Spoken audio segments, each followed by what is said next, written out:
AGT live 24/7 आप सब देख रहे हैं एजीटी लाइव 24/7 এই হচ্ছে AGT live 24/7 This is AGT Live 24/7 প্রথমে You all are watching AGT Live সাংবাদিক 24/7 বন্ধুদেরকে আমি ভারতের কমিউনিস্ট পার্টির পক্ষ থেকে অভিনন্দন জানাচ্ছি আমাদের ডাকে সাড়া দেওয়ার জন্য।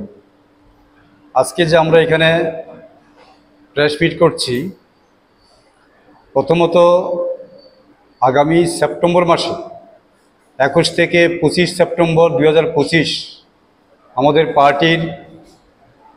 পার্টি কংগ্রেস পাঞ্জাবের চণ্ডীগড়ে অনুষ্ঠিত হবে। সেই পার্টি কংগ্রেসকে সামনে রেখে আমাদের বিভিন্ন রাজ্যে, বিশেষ করে 28 থেকে 30টা রাজ্যে আমাদের সম্মেলনের কাজ শুরু হয়ে গেছে, রাজ্য সম্মেলনের কাজ শুরু হয়ে গেছে। সেই পার্টি কংগ্রেসের গঠনতন্ত্র অনুসারে পার্টি কংগ্রেসকে সামনে রেখে আমাদের রাজ্যেও, ত্রিপুরা রাজ্যেও বিভিন্ন মহকুমা, অঞ্চল এবং শাখা সম্মেলনগুলি আমরা ইতিমধ্যে সম্পন্ন করেছি। এখন আমাদের রাজ্য সম্মেলন অনুষ্ঠিত হবে আগামী 13 এবং 14 জুলাই, এই মাসে 23তম রাজ্য সম্মেলন। সেই সম্মেলনে আমাদের পার্টির আগামী 3 বছরের রাজ্যের যে একটা নেতৃত্ব, সে নেতৃত্ব ঠিক করা হবে এবং একটা রাজ্য পরিষদ গঠন করা হবে, নতুন রাজ্য পরিষদ গঠন করা হবে। সেই রাজ্য পরিষদ আগামী 3 বছর আমাদের রাজ্যে পার্টিটা কীভাবে পরিচালনা করা হবে এটা নিয়ে আলোচনা করা হবে রাজ্য সম্মেলনে আগামী 13-14 জুলাই 2025।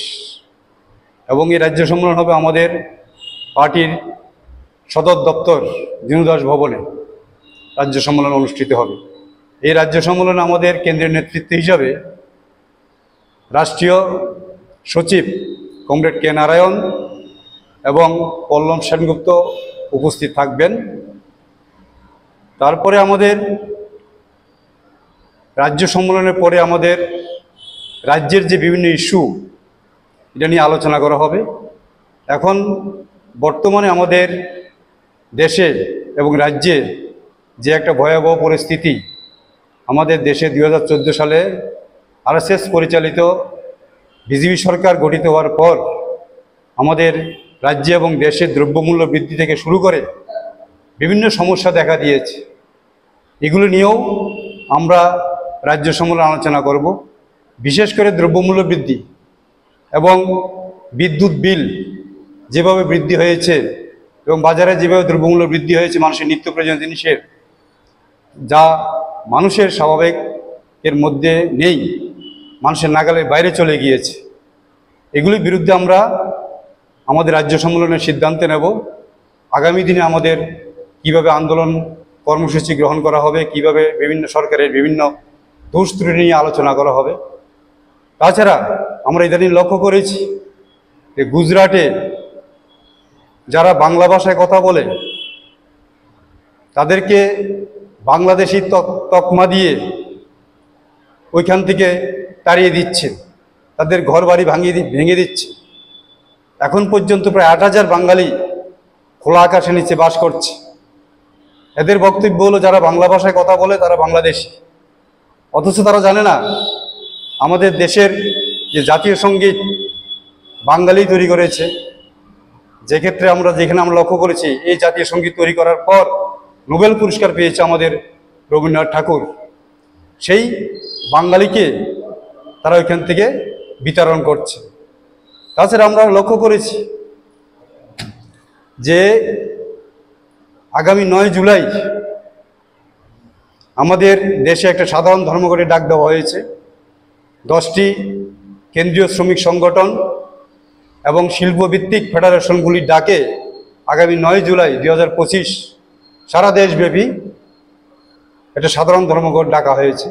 সেই ধর্মঘটে কৃষক, সংযুক্ত কৃষক মোর্চা, খ্যাত মজুর সবাই অংশগ্রহণ করেছে।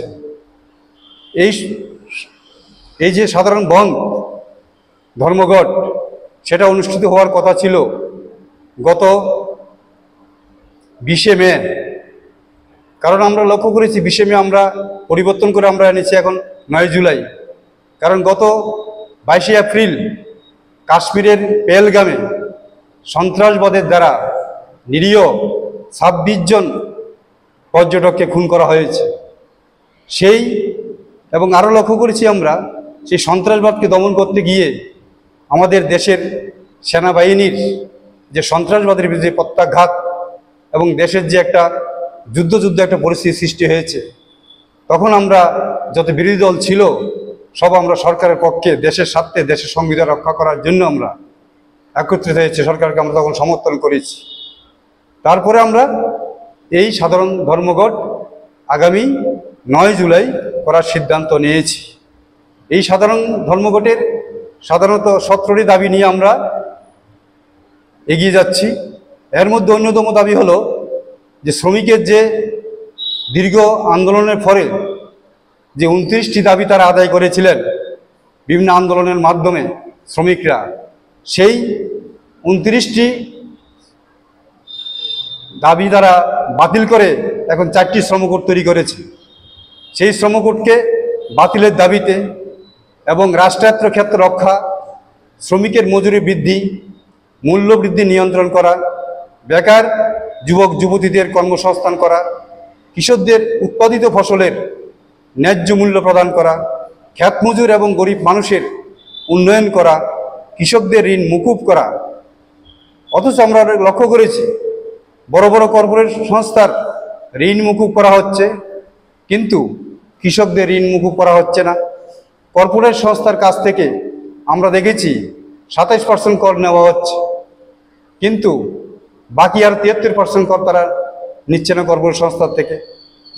কর্পোরেট সংস্থার থেকে তারা আদায় করত, তাহলে কৃষকের যে দাবি দেওয়া তা অনেকটা পূরণ হয়ে যেত। এইসব বিষয় নিয়ে আমরা আগামী 9 জুলাই সাধারণ ধর্মঘটের ডাক দিয়েছি এবং এই ধর্মঘটকে আমাদের সিপিআই যে শ্রমিক সংগঠন, কৃষক সবাই সমর্থন করেছে এবং এই ধর্মঘট যাতে সফল হয় এবং আপনাদের মাধ্যমে যাতে এই সব ধর্মঘটের বার্তা সারা দেশে এবং সারা রাজ্যে পৌঁছে যায়, এটা আমরা আপনাদের মাধ্যমে চেষ্টা চালিয়ে যাব। এবং আমরা লক্ষ্য করেছি গত কিছুদিন ধরে শুধু আমাদের রাজ্যে নয়, সারা দেশে এই ধর্মঘট সফল করার জন্য জোরদারভাবে মিছিল, মিটিং, সভা, পথসভা, মিছিল এবং জনসভা বিভিন্ন সম্পন্ন করা হয়েছে। এবং আমি মনে করি এই ধর্মঘট বিশেষভাবে সফল হবে এবং বর্তমান সরকারকে এই ধর্মঘটের মাধ্যমে বিশাল একটা ধাক্কা দেওয়া হবে। এই আমাদের সাধারণত বক্তব্য।